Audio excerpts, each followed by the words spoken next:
Hello dear students, how are you. आज मैं आपके लिए बहुत सारे ऐसे लॉन्ग वर्ड लेकर आया हूँ जिनका प्रोनाउंसिएशन करते समय आपको काफ़ी कॉम्प्लिकेशन होती है, काफ़ी दिक्कत आती है।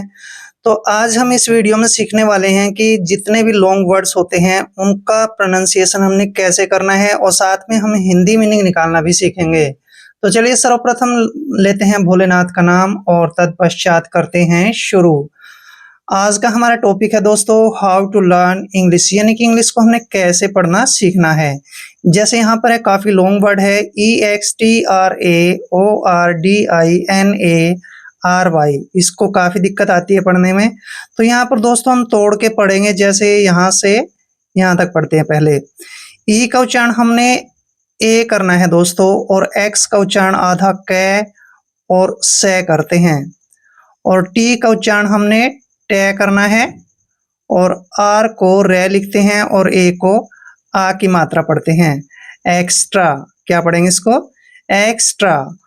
ओ का उच्चारण यहाँ पर हम ओ ही करेंगे, ऐसे ओ, और आर को रे लिखते हैं और डी को डे पढ़ते हैं, और आई का उच्चारण ई की मात्रा करेंगे, जो ये आर है यहाँ पे लगाएंगे, और डी हो गया।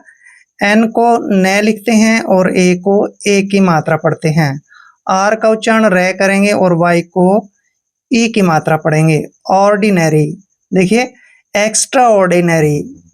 दोस्तों एक्स्ट्रा ऑर्डिनरी का मीनिंग होता है असाधारण, मतलब जो साधारण न हो उसको हम एक्स्ट्रा ऑर्डिनरी बोलते हैं, असाधारण। क्लियर।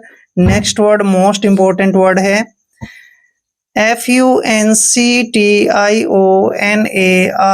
काफी लंबा वर्ड है। तो एफ, देखिए यहाँ पे FUN, यानी कि एफ के बाद जब भी यू आता है तो यू का उच्चारण यहाँ पर ए होता है। FU का उच्चारण हमने फे करना है, और एन को आधा न पढ़ना है, और सी का उच्चारण आपने कै करना है, ऐसे फंक, फंक। और देखिए TION का उच्चारण आपने शन करना है। क्या करना है? शन, ठीक है। और ए का उच्चारण ए की मात्रा करेंगे, आर को रे पढ़ते हैं और वाई को ई की मात्रा पढ़ते हैं, ऐसे शनेरी, फंक्शनरी। दोस्तों फंक्शनरी का मतलब होता है पदाधिकारी, जो ऊंचे पद पर अधिकारी होता है, ठीक है, उसको हम पदाधिकारी बोलते हैं। ठीक है, बड़े ओहदे पर जो बैठा होता है उसको इंग्लिश में फंक्शनरी बोलते हैं और हिंदी में पदाधिकारी बोलते हैं। नेक्स्ट है INFRASTRUCTURE, काफी लंबा वर्ड है, तो इसको हमने कैसे पढ़ना है? पहले यहां तक पढ़ते हैं, फिर इसको हमने ऐसे पढ़ना है। देखिए आई का उच्चारण हम ई करते हैं, और एन का उच्चारण आधा न करना है। एफ को फे पढ़ते हैं, आर को रे पढ़ना है, और ए को आ की मात्रा पढ़ते हैं। और देखिए यहाँ पे हो गया इंफ्रा, ऐसे इंफ्रा, इंफ्रा। एस का उच्चारण हमने से करना है और टी को टे पढ़ते हैं। आर का उच्चारण यहाँ पर रे करना है, और यू सी का उच्चारण आधा कै करते हैं।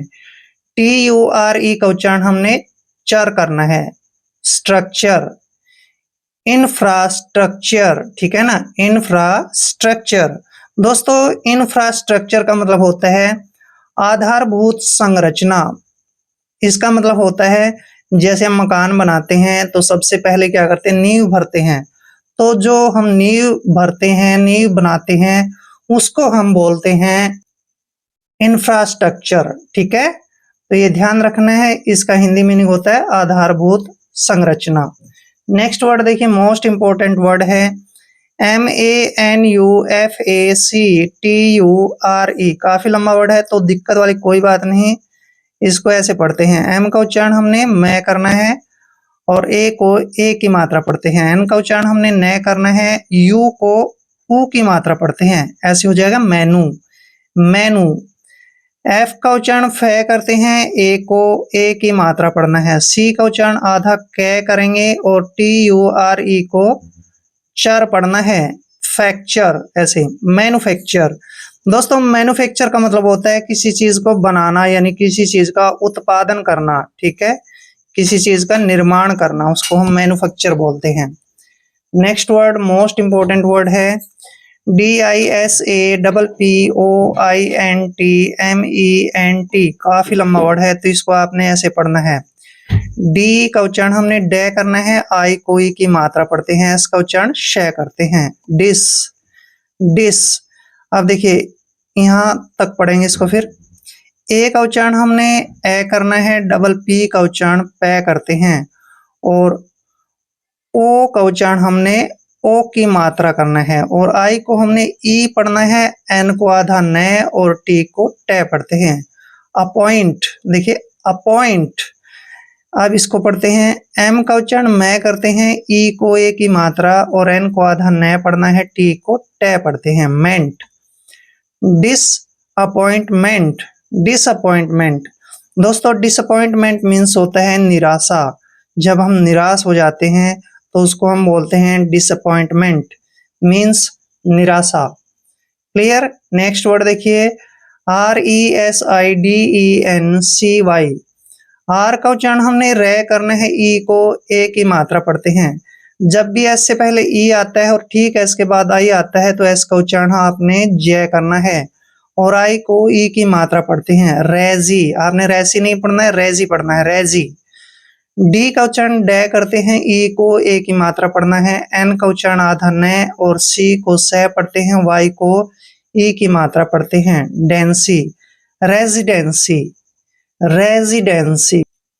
दोस्तों रेजिडेंसी का मतलब होता है निवास, जहां पर हम रहते हैं उसको हम निवास बोलते हैं। मतलब जिस घर में रहते हैं तो निवास स्थान बोलते हैं, और इंग्लिश में उसको रेजिडेंसी बोलते हैं। क्लियर।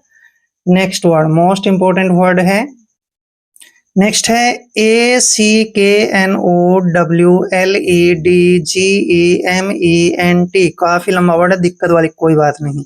देखिए यहां से यहां तक पढ़ते हैं पहले, ठीक है। यहाँ पे पढ़ेंगे हम, ए का उच्चारण हमने ए करना है, ठीक है, और सी के का उच्चारण हमने कै करना है, ऐसे कै। एन का उच्चारण हमने न करना है, ओ को ओ की मात्रा पढ़ते हैं। और यहाँ पे देखिए यहाँ पे डब्ल्यू हमेशा साइलेंट रहेगा। एल का उच्चारण हमने ले करना है, ई को ए की मात्रा पढ़ना है, और जी से पहले जब भी डी आता है तो डी वहां पर साइलेंट होता है, और जी ई का उच्चारण हमने जय करना है। एक्नॉलेज, यहां से यहां तक हो गया एक्नॉलेज, एक्नॉलेज। एम का उच्चारण मैं करते हैं, ई को ए की मात्रा पढ़ना है, एन को आधा न और टी को टे पढ़ते हैं। मेंट, एक्नॉलेजमेंट। दोस्तों एक्नॉलेजमेंट होता है स्वीकार करना, किसी चीज को स्वीकार कर लेना, उसको इंग्लिश में बोलते हैं हम एक्नॉलेजमेंट।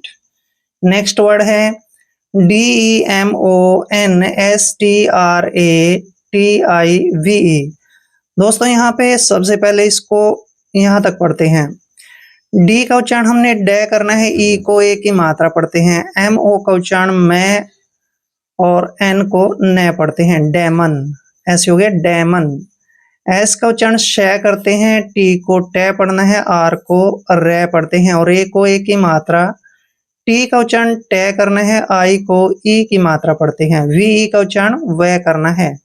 स्ट्रेटिव, डेमोन्स्ट्रेटिव। दोस्तों डेमोन्स्ट्रेटिव का मतलब होता है ठोस या फिर सख्त, ठोस या फिर कठोर या फिर सख्त। डेमोन्स्ट्रेटिव, कठोर या सख्त। क्लियर। नेक्स्ट वर्ड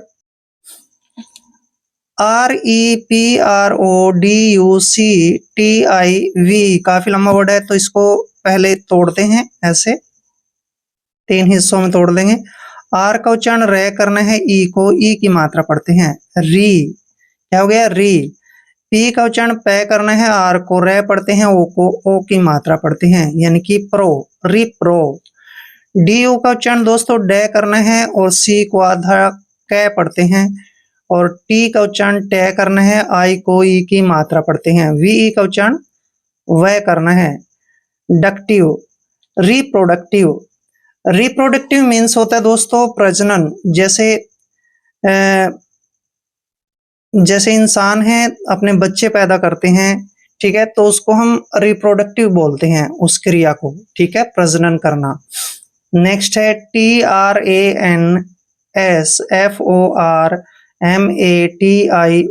काफी लंबा वर्ड है, तोड़ के पढ़ लेंगे इसको भी। यहाँ से यहाँ तक तोड़ते हैं। टी का उच्चारण ट करना है, आर को रे पढ़ते हैं और ए को आ की मात्रा पढ़ते हैं। एन का उच्चारण आधा न करना है और एस को श पढ़ते हैं। Trans, trans. FOR का उच्चारण फार करते हैं, ऐसे फार।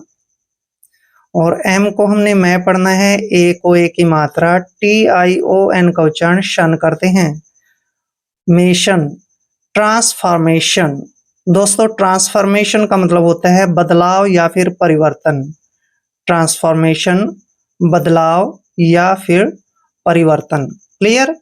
नेक्स्ट वर्ड देखिए TRADE। दोस्तों इसको पढ़ते हैं हम ट्रेड। क्या पढ़ते हैं? ट्रेड। और ट्रेड मीन्स होता है व्यापार, बिजनेस बोलते हैं जिसको इंग्लिश टू इंग्लिश। तो ट्रेड मीन्स होता है व्यापार या किसी के साथ लेन देन करना अपना, उसको हम ट्रेड बोलते हैं। क्लियर। रिप्रोडक्टिव, प्रजनन, ट्रांसफॉर्मेशन, परिवर्तन या फिर बदलाव कह सकते हैं। और ट्रेड, ट्रेड मीन्स होता है व्यापार। आई होप वीडियो आपके लिए काफी हेल्पफुल रहेगा। अगर आप चैनल पे नए हैं तो चैनल को सब्सक्राइब कर लें। मिलते हैं नेक्स्ट वीडियो में, तब तक के लिए जय हिंद, वंदे मातरम।